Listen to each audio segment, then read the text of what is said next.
Never mind. What do we do now? Did you check the safety manual? Yogi Bear is new in theaters this weekend, but it's the voice of Boo Boo that may surprise you. So is it a see it, rent it, or skip it? Kevin Carr is our movie critic for Fat Guys at themovies.com. And you know what, folks, you were watching history in the making. I guess so. 3 out of 4 see it's today. I know. It is craziness. So we're going to start off with Yogi. I'm in the Christmas spirit, apparently. I just want to give out good ratings. Apparently. So, okay, so Yogi Bear, the most surprising is the voice of Boo Boo. Who is that? Justin Timberlake. You would not believe it's Justin Timberlake. Now, Dan Aykroyd plays Yogi, and you can kind of hear Dan Aykroyd in there, but I've always said Justin Timberlake's a great actor. I mean, yeah. You know, music aside, he's a fantastic actor. Does a great job in this movie. And this is the live-action CGI version of the TV show, the cartoon, and it's very much like the cartoon. You got Yogi stealing picnic baskets and him annoying the ranger, and they're trying to.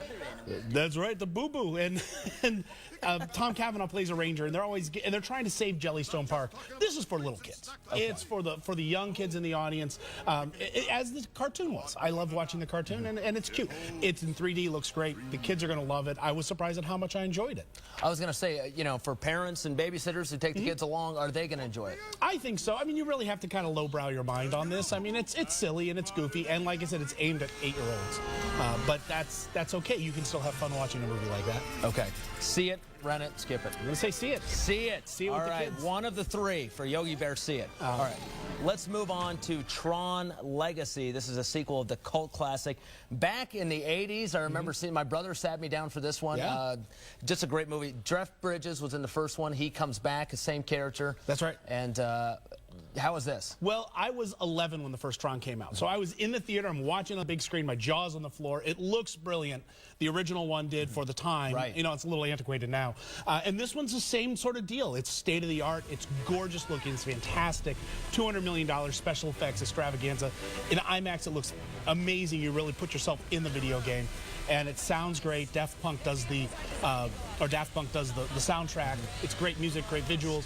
The story's a little bit goofy, but the story of the original was a little bit goofy. Right. It's kind of the same thing where the guy has to go into the computer to save his dad. He's got to, you know, try and get back out, and he's got to go through all these games and stuff. So, you know, you're not going to see it for the story and characters, but you didn't see the first one. You didn't see Avatar for the story and characters. Right. You saw it because it was a cinematic experience, and go see it in the IMAX in 3D. It looks brilliant. Now, remember when the movie came out, you know, the 2 scenes that really stuck out in my mind with the frisbee throwing, and then the motorcycle. Yeah, the motorcycle. So is it going to be the same thing that we're...